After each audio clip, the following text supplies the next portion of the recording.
That's that. Let's open our Bibles this morning to Revelation chapter 4. Revelation chapter 4, and I want to begin reading. We're going to read the entire chapter, and I want to read, start at verse 1.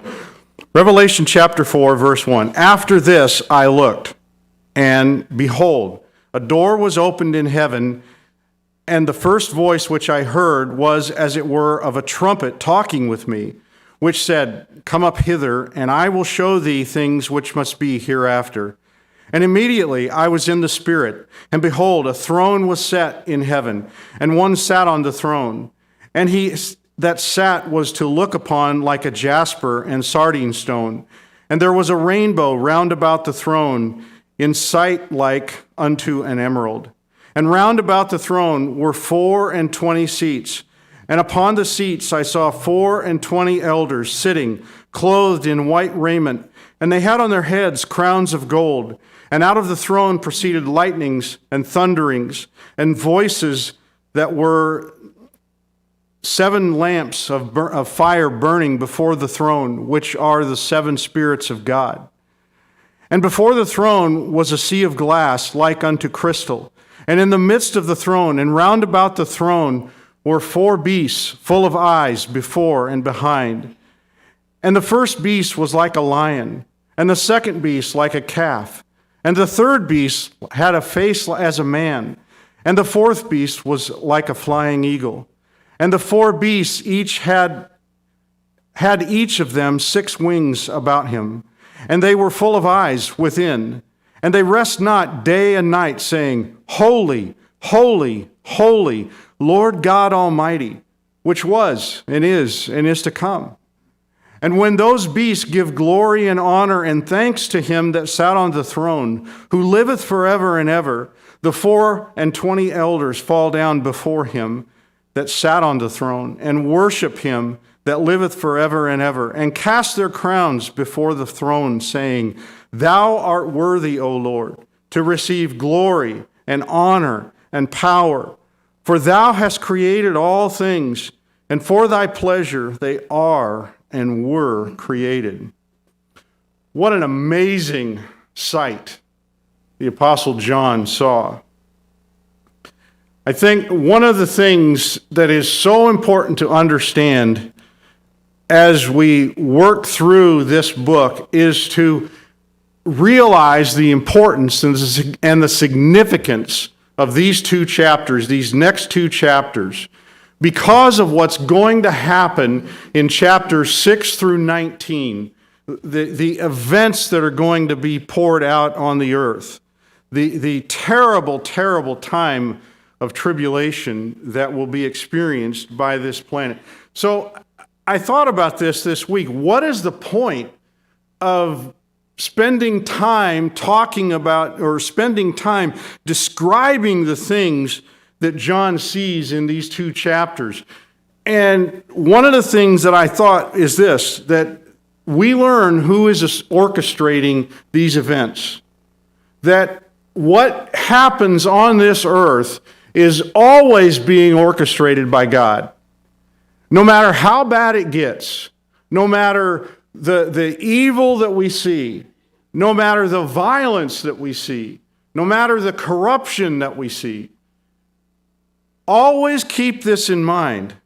God is on this throne. And I love the way he describes it here in verse 2, or he says in verse 1, he heard a trumpet talking, come hither, and I will show thee the things which must be hereafter. He says in verse 2, a throne was set. That throne, when it talks about this throne being set, it means that this throne, someone isn't just bringing this throne in and setting it down. When John sees this, he's seeing this throne as set now. That is the way it is in the present. And what he's going to describe for us is reality. This is where God is right now on this throne. And don't forget it. So when he talks about this, establishing who orchestrates these events, there are some amazing and important and instructive details about God that we're going to get into, Lord willing, in a few moments. And that describe His holiness, that describe His purity, that describe His majesty, that describe His honor, that describe His glory, that words just cannot convey what John sees. You'll see this repeatedly, even here in this chapter. If you look at verse 3, he says, the one who sits on the throne, he says, is like a jasper and a sardine stone. You see that? Like a jasper. In other words, John is telling us that there is nothing in human language that describes accurately or fully, I should say, not accurately, fully what John sees. This is something beyond human comprehension. When you read the phrase like or as it were, he's doing everything he can in human language to describe what he sees. It's amazing when you stop and consider these things. Well, in verse 1, he says, I heard a voice, as it were, of a trumpet. He's not saying, I'm hearing a trumpet blast. I'm hearing a voice like a trumpet. In other words, it's speaking with authority. It's speaking with dignity. It's speaking with power. It's speaking with clarity what he sees or what he hears. So you get this idea. And you'll notice the events that are being orchestrated. Guess what happens when as those events unfold? What happens when the seals are opened? What happens when the trumpets are blown? What happens when the vials are poured out? The events happen. The events take place. In other words, you're going to find that this person who is orchestrating the events, everything happens just according to his design. He is in control of everything. So that's the first thing. We learn who is orchestrating the events. They're not happening just on a whim, or they're not happening by pure accident or fate. God is in complete control throughout this time. The second thing, these chapters tie these events in chapters 6 through 19 to the only person who is worthy, the only person who is qualified to carry out these events. Look at chapter 5 for a minute, and I know we didn't read this. In chapter 5, it says in verse 5, or it says that there's a scroll that's given, there's a scroll in the hand of the one who is sitting on this majestic throne. And the question comes up, who is worthy to take the scroll and open the seals? And John says, well, we looked all over the place and no one is found worthy. And John's reaction is he begins to weep. He says in verse 4, I wept much. See that? In chapter 5, verse 4, I wept much. Why? Because no man was found worthy to open this and to read the book, neither to look thereon. I mean, think about that. Of all creation, of all human history, of all the great men, of all the religious men, of all the great leaders, no one is found worthy to take that seal, to take that book, or to take that scroll, and to open the seal. And in fact, no one can even look on it. But watch what happens in verse 5. And one of the elders said unto me, weep not.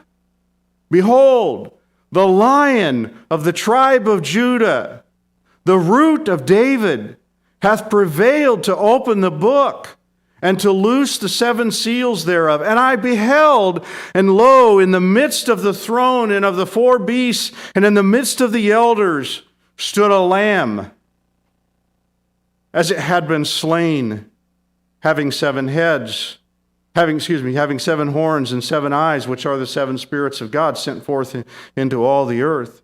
And he came and took the book out of the right hand of him that sat on the throne.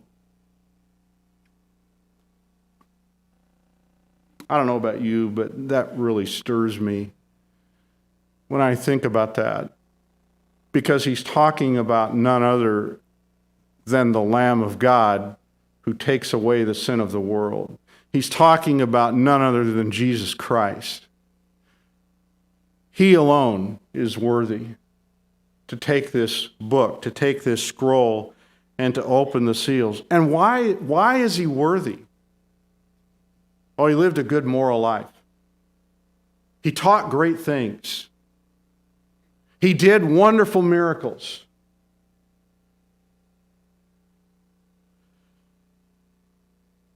It's not what it says. He did it. Look at verse 9. They sang a new song, saying, "Thou art worthy to take the book and to open the seals thereof." Watch this. "For thou wast slain, and hath redeemed us to God by thy blood out of every kindred and tongue and people and nation, and has made us unto our God kings and priests, and we shall reign on the earth." Why is he worthy? Because he died for the sins of the world. Because he shed his blood for mankind. Because he paid the price of redemption.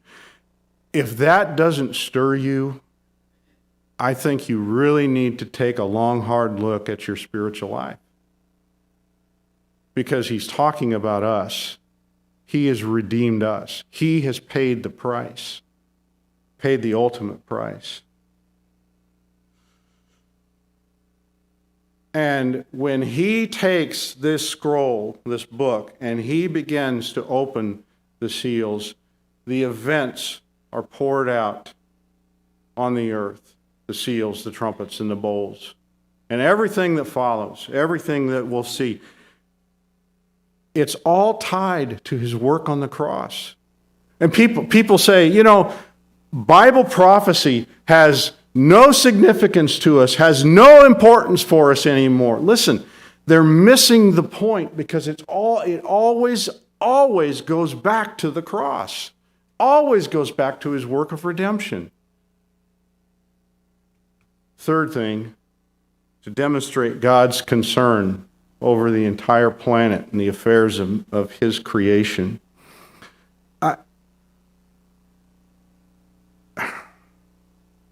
It's not just that mankind. It's not just mankind that's the focus of God's program.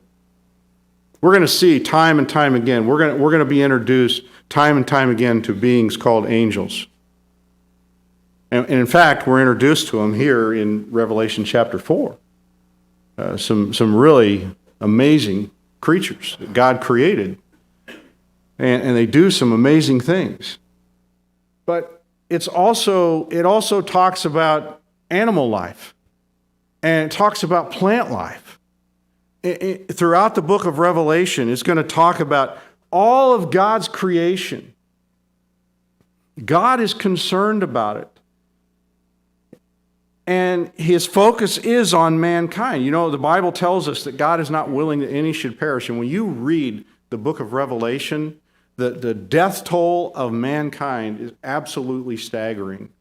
Over 7 billion people on this planet right now, right?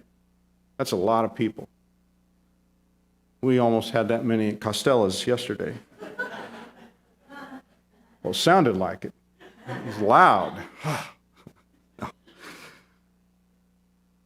Could you imagine feeding 7 billion people? No, can't either.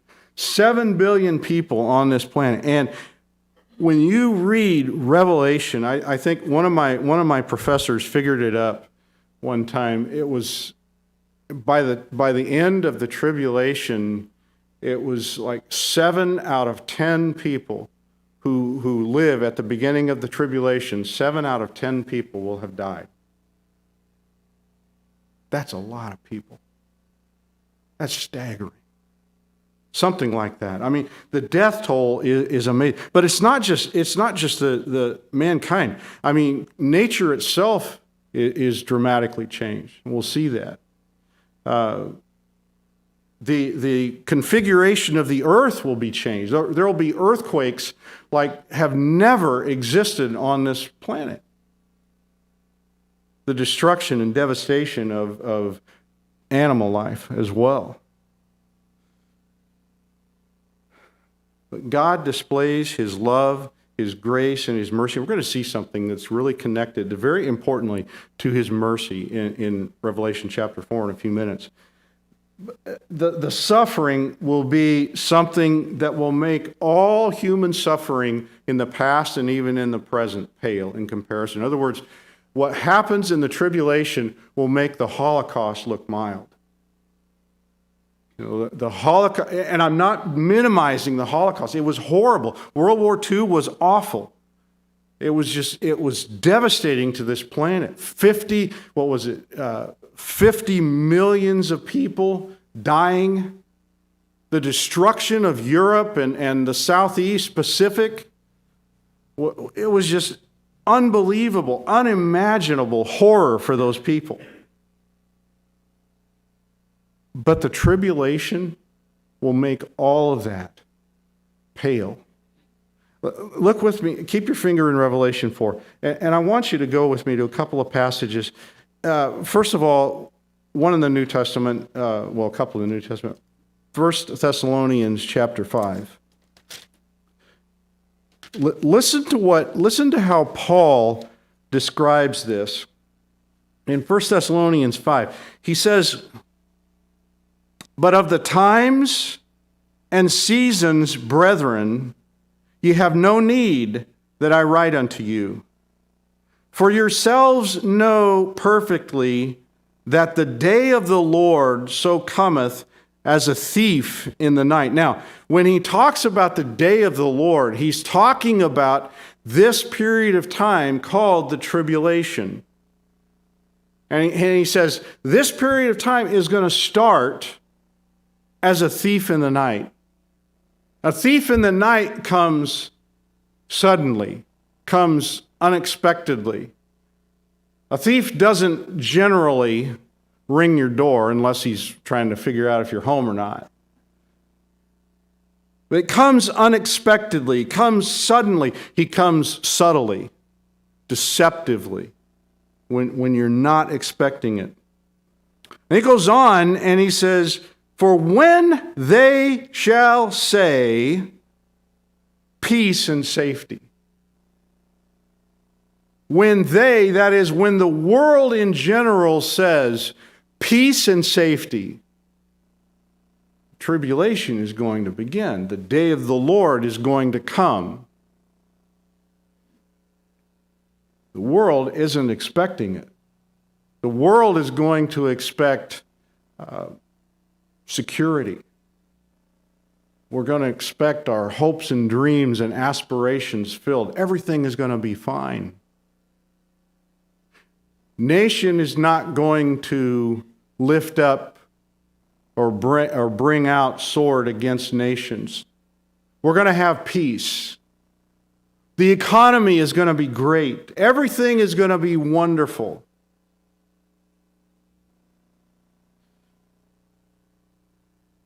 Paul says, when they start thinking that way, watch. Sudden destruction cometh upon them. And he compares it, interestingly, he compares it to birth pangs of a woman when she begins, when her labor pains initially begin. My daughter-in-law is expecting. I know from not personal experience. I'm told how painful that's going to be. Watch what he says. Sudden destruction comes upon them as travail upon a woman with child, and they shall not escape. They shall not escape.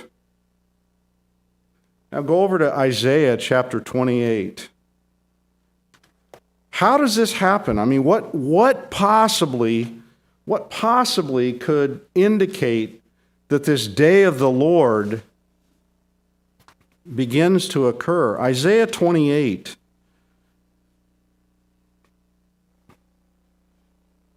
Isaiah 28, and look at verse 14. Isaiah 28:14. He says, "Wherefore, hear the word of the Lord." Now watch this, how he directs this. "Ye scornful men that rule this people which is in Jerusalem." So to whom is he writing, or to whom is he speaking? He's speaking to the leadership of the nation of Israel. They rule this people, the scornful men that rule this people which is in Jerusalem. What have they done? Verse 15. "Because ye have said, we have made a covenant with death, and with hell we are at agreement." At some point in the future, leaders in the nation of Israel, leaders of the nation of Israel, are going to sign a peace agreement. They're going to implement this peace agreement with someone, with a person who promises them something: peace and safety. Are peace and safety important to Israel today? I've been watching news, and I shared this with somebody last night. We were talking about this. Israel is really concerned about what's going on with Russia right now. Not because they believe in prophecy being fulfilled, Ezekiel 38 and 39. They're just concerned because they know Russian aspirations, even from a secular mindset. They want to control the Middle East, and that includes Israel. So someone comes along and says, you know what, I'm going to guarantee you peace and safety. I'm going to guarantee you that you will be protected. And they sign this agreement. And they think they have peace and safety. But listen again to how God says this. This is God's view of this. We have made a covenant with hell, with death and with hell are in agreement. When the overflowing scourge, and it's talking about a military invasion, when the overflowing scourge shall pass through, it shall not come unto us, for we have made lies our refuge, and under falsehood have we hid ourselves. God says, you think it's one thing, but in reality it's something completely different. It's totally different. You're going to be swept up in it. It's going to impact you. Verse 18, you go on down to verse 18. Listen to what he says. Your covenant with death shall be disannulled. Your agreement with hell shall not stand. When the overflowing scourge shall pass through, then ye shall be trodden down by it. It's not worth the paper or the ink that they use to sign it.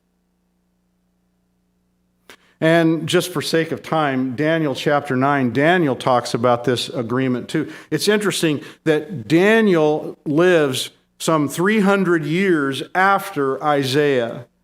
And Daniel tells us specifically about this covenant, that's this agreement that they sign. Daniel chapter 9.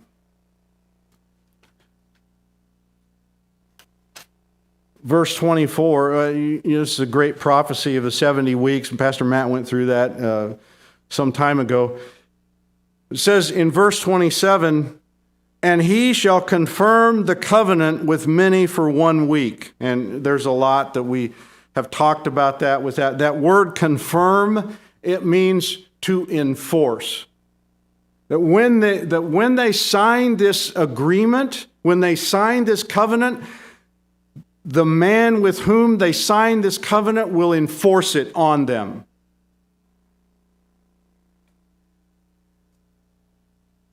And he signs this covenant for a period. Daniel is specific. He signs it for a period, and we don't have time to go into all the details. He signs it for 7 years.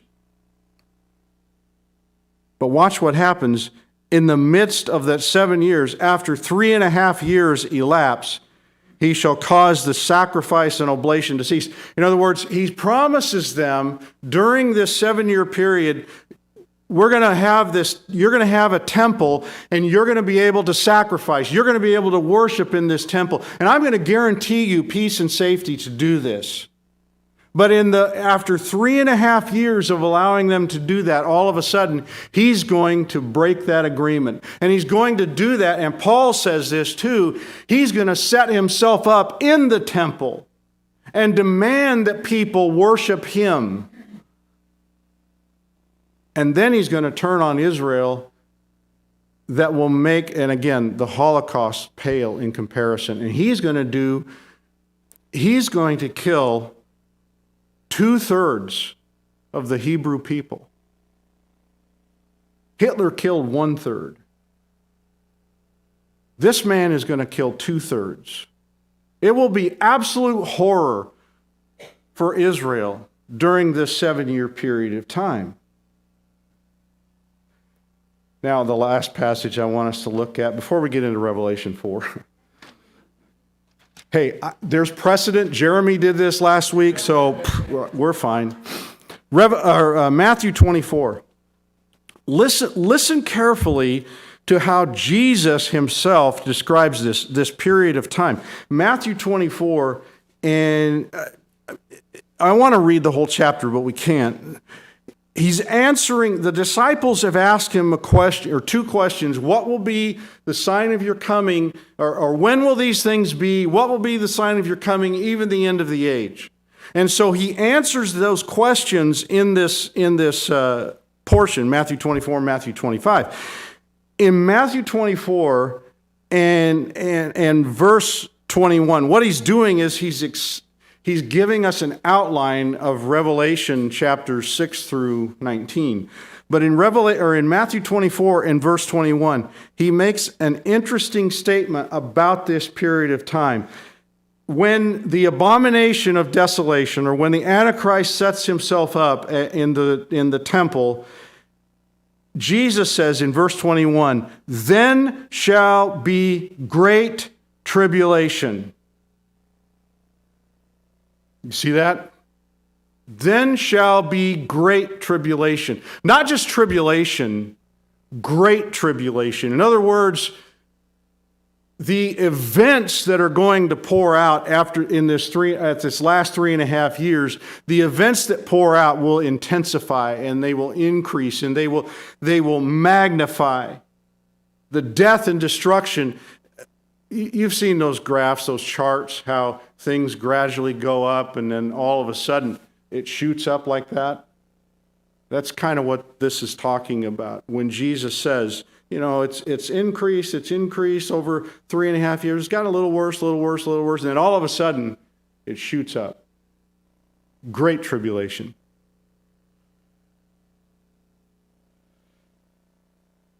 Now watch this. "Such as was not since the beginning of the world to this time, no, nor ever shall be." See that? What he's talking about is the world has never before experienced this level of tribulation. This tribulation is something that has never happened before. This time will be absolutely terrible. It will be terrifying to be alive during the tribulation, especially this last 3.5 years. And if you see what's happening, as you read Matthew 24 and 25, and as you read Revelation 6 through 19, and as you read Isaiah 24, 25, 26, 27, 28, as you read the chapters that talk about this tribulation, it ought to make you tremble.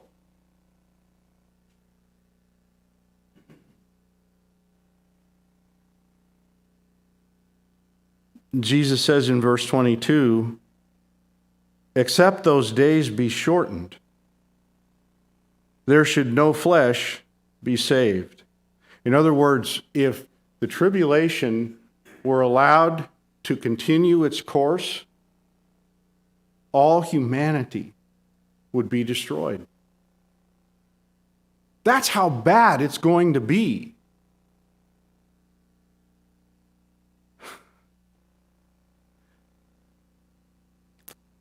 But he says, except those days be shortened. Well, what does that mean? Two things. Number one, shortened from what unbelieving, unsaved, rebellious, fallen humanity deserves. When you read how people react to the judgments of Revelation, especially the bowl judgments, it says when those bowl judgments begin to be poured out, men shake their fist at God. Men blaspheme God. Men despise God.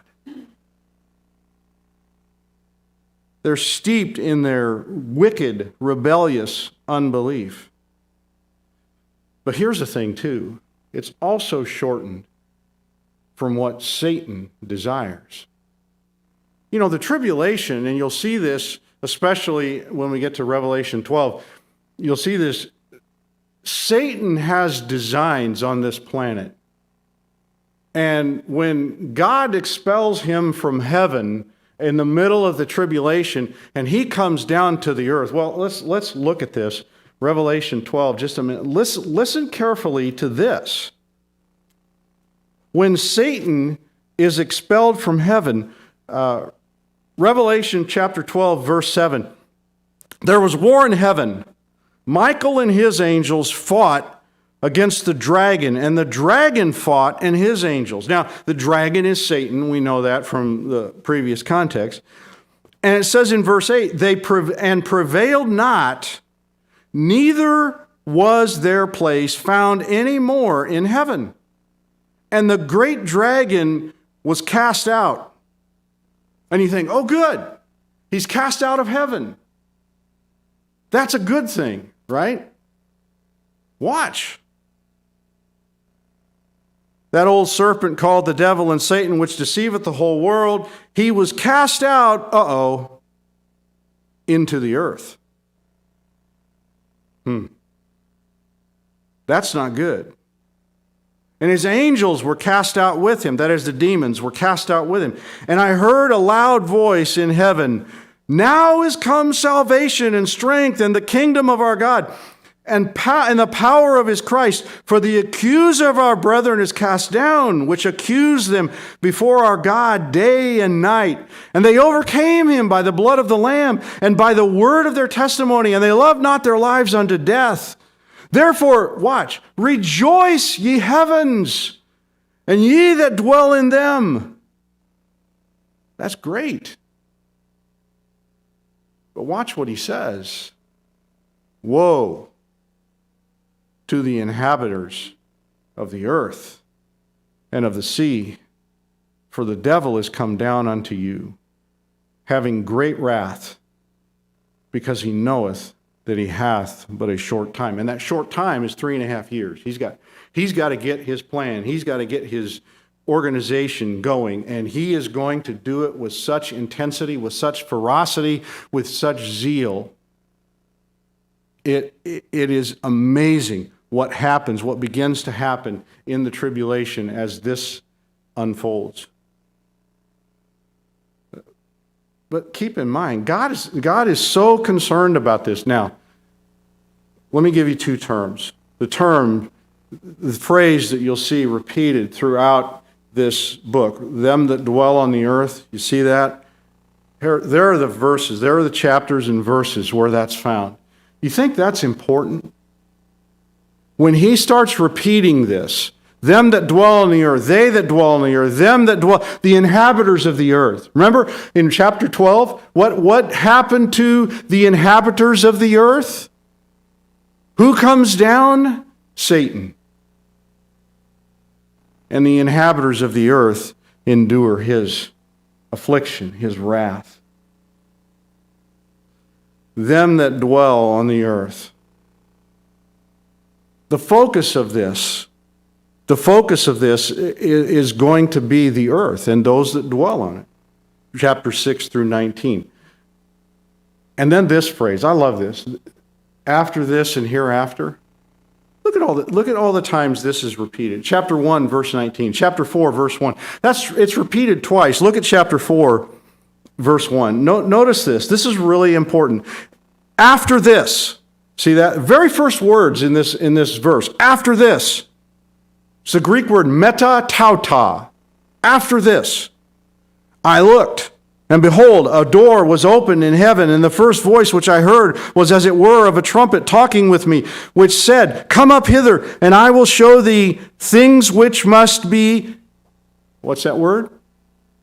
Hereafter. Exact same word. After this, after this. He's emphasizing everything that's going to happen from this point on is after the events of chapters 1, chapter 2, and chapter 3. After those things. That's why Revelation 1, verse 19 is so important. All the events revealed from chapter 1 or chapter 4, verse 1 through chapter 22, verse 1. Now, let's get into this very quickly. Got 5 minutes to get through this chapter. We can do it. I can do it. No, I can't. There's no way. He says in verse 2, well, he says in verse 1, I looked, behold, a door was opened in heaven. And the idea there is that the door was standing open. It didn't just, John didn't walk up to it. I'm here, let me in. He sees this door standing open in heaven.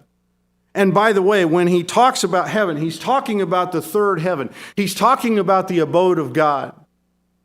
This is where God dwells. Okay?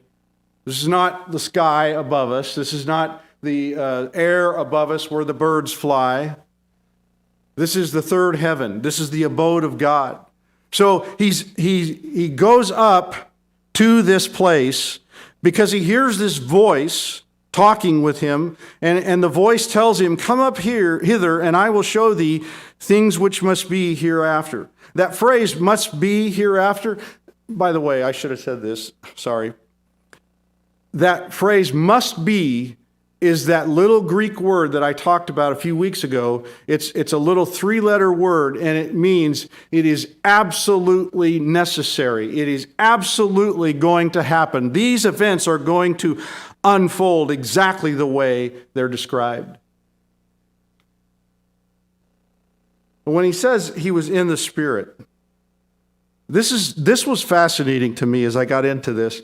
When he talks about being in the Spirit, he's describing himself as being in a state of, and don't get the wrong idea about this word.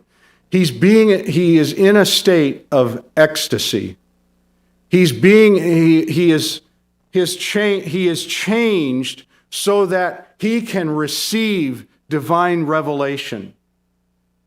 In other words, his physical capacities are still functioning, but God has opened his mind and his spirit to receive this information. There are several passages that talk about this, other prophets, and I don't want to get into this too much, but like, for example, remember Daniel chapter 7? When Daniel has that vision of the 4 beasts, and he describes to us what he saw, and he describes to us what he experienced. And remember, Daniel says after he was experienced, all his strength was gone. You have this description of John, and I like what this one author says. He describes it this way.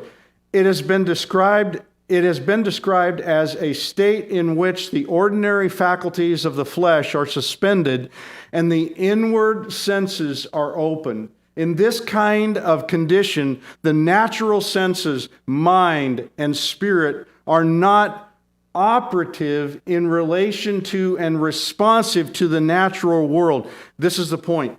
God brings a man's spirit into direct contact with the invisible spiritual world and the things in God's own mind. In other words, God is revealing to John exactly what's in his mind. That's what it means for John to be in the Spirit. That's why he can describe all these things and he can identify all these things the way he does. Let me tell you something. You and I have never experienced this. And if you did, or if you think you do experience this, let's talk. Really, there's a problem. Because John is going to receive revelation that has never, ever, ever been, or a lot of it has never been given before.